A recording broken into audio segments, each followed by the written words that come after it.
Everyone, मैंने ना बहुत दिनों बाद एक प्रॉपर सस्पेंस थ्रिलर मूवी देखी है and it really blown my mind. First half में तो ये मूवी आपको बहुत ही सिंपल और इजी गोइंग लगेगी, लेकिन लास्ट तक आते आते आपको जिस लेवल का सरप्राइज मिलेगा, सीरियसली, तो इस वीडियो को एंड तक जरूर दिखेगा। मूवी का नाम है चोर निकल के भागा और IMDb में इसका रेटिंग है 8/10 और पूरी फिल्म को आप नेटफ्लिक्स पे देख सकते हो। तो मूवी स्टार्ट होते ही हमें दिखाया जाता है अंकित नाम का एक बंदा जो कि बहुत घायल होता है और पुलिस के सामने अपनी बयान दे रहा होता है। पुलिस पूछताछ कर रही होती है कि वो लोग कौन थे, कहाँ से आए थे, वगैरह वगैरह, और अंकित बताता है कि उसे कुछ नहीं पता। फिर हमें फ्लैशबैक दिखाया जाता है और सीन शिफ्ट होता है अलबरकत 8 आवर्स अर्लियर, जहाँ के एयरपोर्ट पर हम कुछ लोगों को देखते हैं जो कि चेक इन कर रहे होते हैं। ये अलग अलग लोग डिफरेंट जगह से अलबरकत आए हुए होते हैं और ये प्लेन अलबरकत से होते हुए न्यू दिल्ली जा रही होती है। इसी फ्लाइट में हम देखते हैं नेहा ग्रोवर, लिसन नेहा नहीं, नेहा ग्रोवर, और हाँ, चैनल को सब्सक्राइब कर देना।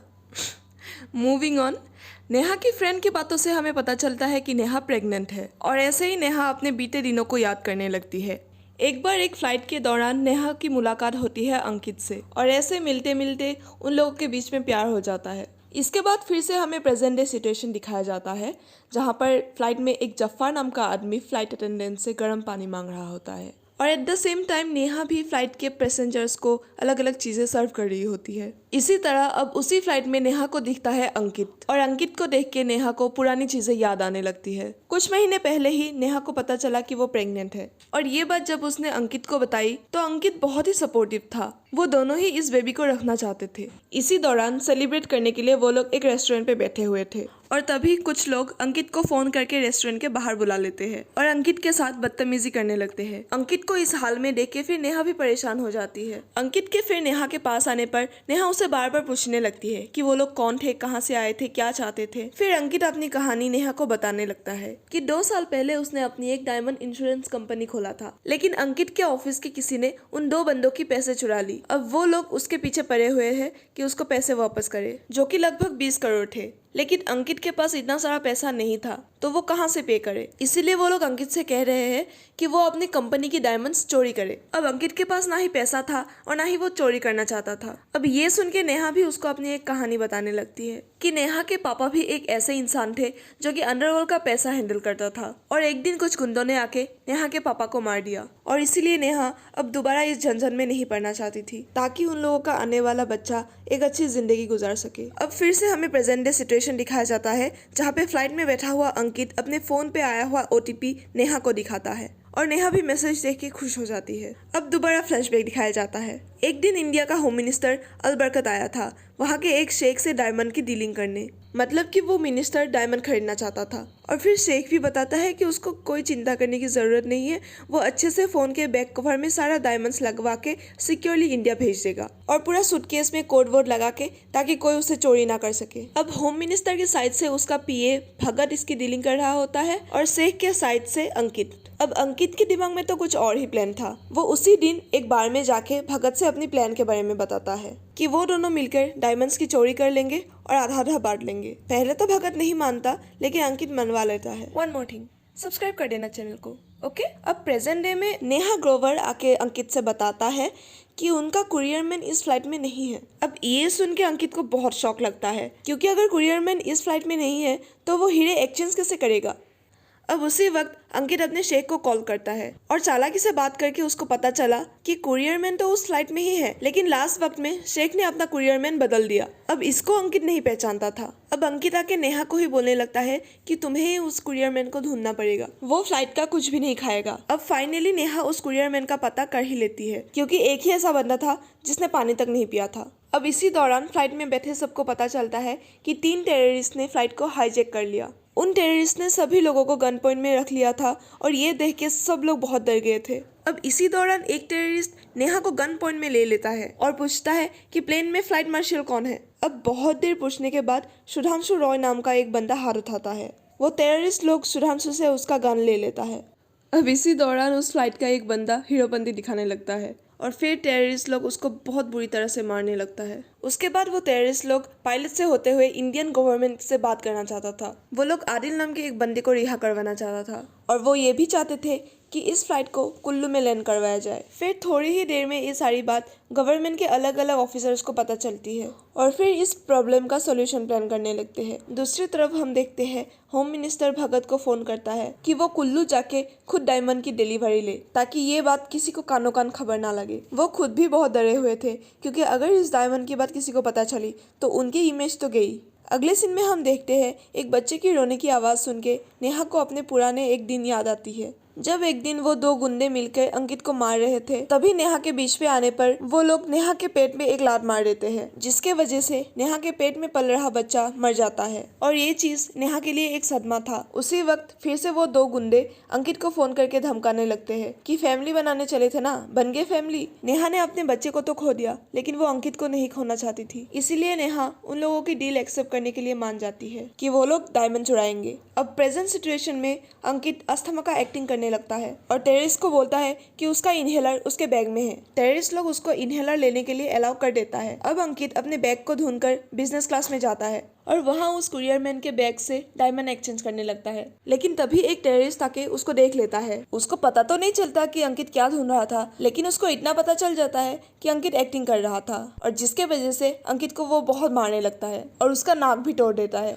दूसरी तरफ परवेज नाम का एक रॉ एजेंट उन टेररिस्टों के मांग पर आदिल को रिहा करवा के कुल्लू एयरपोर्ट ले जा रहा होता है। अब अंकित फिर से बहाना करके नेहा के पास चला जाता है और नेहा को किसी भी तरह से उस बिजनेस क्लास में जाके डायमंड्स को चोरी करने के लिए बोलता है। नेहा बहुत डर जाती है और कहती है ये रिस्की होगा। अब अंकित को ये सब करता हुआ फिर से टेररिस्ट देख लेता है और जम के धुलाई करता है। इसके बाद रॉ एजेंट परवेज उन टेररिस्टों के साथ बात करने लगता है और इसी मौके का फायदा उठा के अंकित फिर से बिजनेस क्लास में जाके डायमंड्स को एक्सचेंज करने लगता है और अंकित का किस्मत देखो, फिर से एक टेररिस्ट उसको पकड़ लेता है। अब उस एक टेररिस्ट को पता चल जाता है कि अंकित बार बार उस बिजनेस क्लास में क्यों आता था। अंकित के बैग में इतने सारे हीरे देख के वो टेररिस्ट भी चौंक जाता है। अब अंकित और उस टेररिस्ट के बीच हाथापाई होने लगती है, जिसके दरमियान में अंकित के हाथों से उस टेररिस्ट को गोली लग जाती है। अब इसके बाद गन फायरिंग की आवाज सुन के बाकी दो टेररिस्ट भी वहाँ पे आ जाते हैं। अब इन दो टेररिस्ट और अंकित के बीच बहुत जोर से लड़ाई होती है और साथ ही साथ प्लेन भी लैंड हो जाती है। अब ये लड़ाई चल ही रही थी, तभी सुधांशु रॉय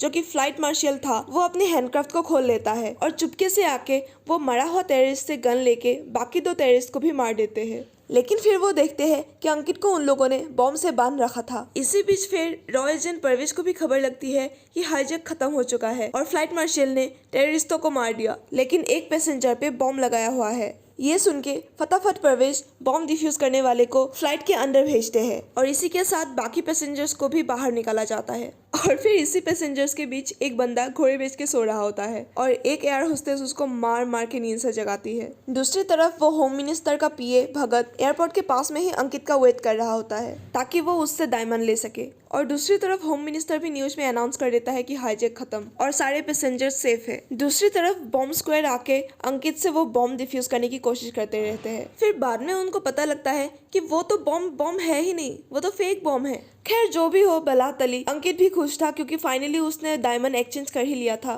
फिर अंकित एयरपोर्ट में आके वो डायमंड वाला बैग भगत को दे देता है। दूसरी तरफ जब पुलिस वाले फ्लाइट के अंदर छानबीन कर रहे होते हैं तो उनको तो कोई लाश मिलता ही नहीं है। मतलब जो टेररिस्ट फ्लाइट के अंदर मरे थे उनका लाश कहाँ गया। अब इस वक्त पे तो मैं भी चौंक जाती हूँ कि गोली तो मारी थी, मरे तो थे, फिर डेड बॉडी कहाँ गई। अब ये जानने के बाद इंस्पेक्टर परवेज एयरपोर्ट के सारे एंट्री एग्जिट बंद कर देते हैं और फ्लाइट मार्शल को बुलाने लगते हैं। अब इस वक्त में उनको पता लगता है कि जो बंदा अब तक घोड़े बेच के सो रहा था वही फ्लाइट मार्शल है, असली वाला फ्लाइट मार्शल, जिसको तो कुछ होश ही नहीं था। एक्चुअली सुधांशु रॉय जो कि अब तक फ्लाइट मार्शल बना हुआ था वो तो कब का ही एयरपोर्ट छोड़ के चला गया। तब जाके इंस्पेक्टर परवेज को पता चलता है कि एक्चुअली में फ्लाइट तो हाईजैक हुआ ही नहीं था, ये तो कुछ और ही था। जो लोग टेररिस्ट बने हुए थे वो लोग इन्हीं पैसेंजर्स में है।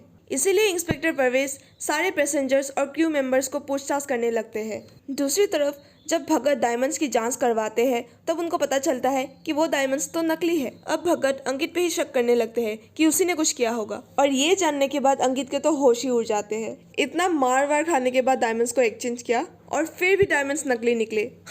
बेचारा अंकित फिर बाथरूम में जाके नेहा के साथ इस बारे में बात करने लगता है और नेहा भी उसको दिलासा देने लगती है कि कोई बात नहीं, हम अपनी लाइफ फिर से स्टार्ट करेंगे वगैरह वगैरह। और ये सुन के अंकित का तो बिहेवियर ही पूरा चेंज हो जाता है। वो तो नेहा का गला पकड़कर बोलता है कि कहाँ से शुरू करूँ, डायमंड के लिए ही मैंने तुझे बताया, वरना तुझ जैसी लड़कियों को तो मैं मुंह भी नहीं लगाता, एटसेट्रा एटसेट्रा। अब ये सब सुन के नेहा को तो सदमा लगना चाहिए था, लेकिन हम यहाँ पे नेहा का भी क्रीपी सा लुक देखते हैं। और फिर आता है एक और फ्लैशबैक। जिस दिन नेहा का मिसकैरेज हुआ था उस दिन हॉस्पिटल में नेहा को एक मैसेज आता है जो कि उसका कजिन सुधांशु ने दिया था कि नेहा तुमने ये क्या वॉइसमेल दिया है, कुछ समझ नहीं आ रहा है। और फिर हमें पता चलता है जिस दिन अंकित को वो गुंडे मार रहे थे उस दिन उसी वक्त नेहा सुधांशु को वॉइसमेल भेज रही थी। जब वो अंकित को बचाने के लिए गुंडों के पास गई और गलती से उसका फोन ऑन ही रह गया और उसी को भेजकर सुधांशु पूछ रहा था कि तुमने क्या बताया, मुझे कुछ समझ नहीं आ रहा है। लेकिन ये वॉइसमेल सुन के नेहा को तो सब समझ में आ गया। दरअसल उस वॉइसमेल में अंकित की भी सारी बातें रिकॉर्ड हो गई और उससे नेहा को पता चला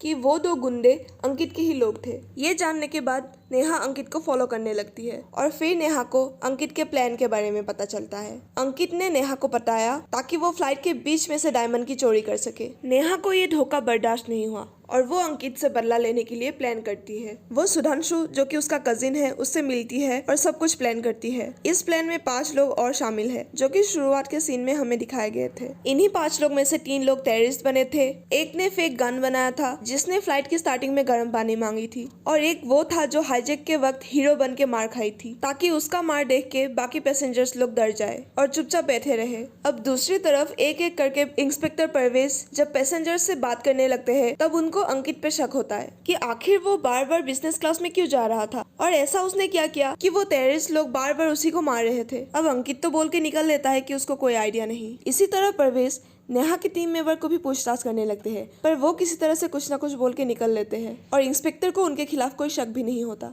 इसी दौरान होम मिनिस्टर को भी पता लगता है कि वो डायमंड्स नकली निकले। अब होम मिनिस्टर को भी ये समझ आता है कि वो हाईजैक डायमंड की चोरी के लिए ही हुआ था। उस तरफ इंस्पेक्टर परवेज को भी ये पता लगता है कि जो असली फ्लाइट मार्शल था वो एक जूस पीने के बाद बेहोश हो गया और वो जूस का ऑर्डर नेहा नहीं लिया था लेकिन सर्व दूसरी एयर होस्टेस ने किया। इसके बाद थोड़ा सा और पूछताछ करने पर इंस्पेक्टर को नेहा पर भी शक हो जाता है। ये देखने के बाद नेहा एक प्राइवेट नंबर से होम मिनिस्टर को कॉल करती है और धमकी देने लगती है कि वो उनकी डायमंड स्मगलिंग के बारे में मीडिया को बोल देगी अगर उन्होंने इस इंटरोगेशन को रोकने के लिए नहीं कहा तो। इसके बाद इंस्पेक्टर नेहा से पूछताछ कर ही रही थी कि तभी उनको ऑर्डर मिला कि वो सारे पैसेंजर्स को घर भेज दे। अब एंड में आते आते इंस्पेक्टर को भी नेहा पर शक हो चुका था लेकिन अब वो भी कुछ नहीं कर पाता क्योंकि होम मिनिस्टर के ऑर्डर थे। अब होम मिनिस्टर नेहा की बात क्यों माने थे? क्योंकि नेहा ने होम मिनिस्टर के फोन पे एक फोटो भेज दी थी जो कि अंकित के फोन का स्क्रीनशॉट था जब भगत ने अंकित को डायमंड सूटकेस का कोड भेजा था। अब इससे होम मिनिस्टर को पता चल गया था कि भगत और अंकित ने मिलकर ही उनकी डायमंड की चोरी की और इसके बाद होम मिनिस्टर के आदमी आके भगत और अंकित को लेके चले जाते हैं। अब इसके आते आते अंकित को भी नेहा पर शक हो चुका था क्योंकि डायमंड के बारे में अंकित के अलावा सिर्फ नेहा को ही पता थी। इसके बाद के सीन में हम नेहा के प्रॉपर फुल प्रूफ प्लान को देखते हैं कि कैसे वो 3 लोग फ्लाइट में चढ़ने के बाद बाथरूम में जाके अपने कॉस्ट्यूम चेंज किए और टेररिस्ट बने। फ्लाइट जब हवा में होती है तब ये लोग बाहर आते हैं और प्लेन को हाईजैक कर लेते हैं और इससे पहले ही नेहा ने असली फ्लाइट मार्शल को बेहोश करने वाली दवा जूस में मिला के उनको पिला दी थी और इसी के साथ सुधांशु ने फ्लाइट मार्शल की असली गन ले ली जिसमें बाद में उसने डुप्लीकेट गोली भरवा के उस 3 साथियों को गोली मारा था और उन लोगों ने मरने का नाटक किया था। इसके बाद ही सुधांशु ने अंकित के असली डायमंड्स को अपने नकली डायमंड के साथ एक्सचेंज कर लिया था और बाद में एयरपोर्ट में रेस्क्यू होने के बाद फटाफट से अपना हुलिया चेंज करके डायमंड के साथ चला गया। अब इसी तरह नेहा अपना बदला भी ले लेती है और उसको पैसे भी मिल जाते हैं और दूसरी तरफ होम मिनिस्टर अंकित और भगत की जम के कुताइयां करते हैं क्योंकि उनको नेहा के दी हुई स्क्रीनशॉट से पता चल गया था कि भगत और अंकित मिलके डायमंड्स की चोरी करने वाले थे और उनको लगता था डायमंड्स अभी भी अंकित के पास है। कुछ दिनों बाद नेहा अंकित से मिलने हॉस्पिटल आती है जहां अंकित बहुत ही बुरे हालत में था और यहाँ आके नेहा शुरुआत से अंकित को सब कुछ बताने लगती है और फिर अंकित भी अपने हाल में हंस पड़ता है। इसके बाद लास्ट सीन में हम देखते हैं नेहा एक आलिशान फ्लाइट में शैंपेन पीकर कहीं जा रही होती है और बस यही पर मूवी खत्म हो जाती है। मुझे ये फिल्म सच बताऊं तो अच्छी लगी। इसका सस्पेंस भी बहुत अच्छे से बिल्ड होता है और थ्रिल भी जबरदस्त मिलता है। बस यामी गौतम और सनी कौशल की एक्टिंग में थोड़ी सी कमी लगी मुझे। सिनेमेटिकली नहीं पर सस्पेंस देखने के लिए आपको एक बार ये मूवी नेटफ्लिक्स पे जरूर देखनी चाहिए। तो चलो वीडियो काफी लंबा हो गया and thank you so much for watching my video. I hope you liked it and for more movies content please subscribe to my channel. Also आप और किस तरह का मूवी का एक्सप्लेनेशन चाहते हो प्लीज कमेंट में बिलो।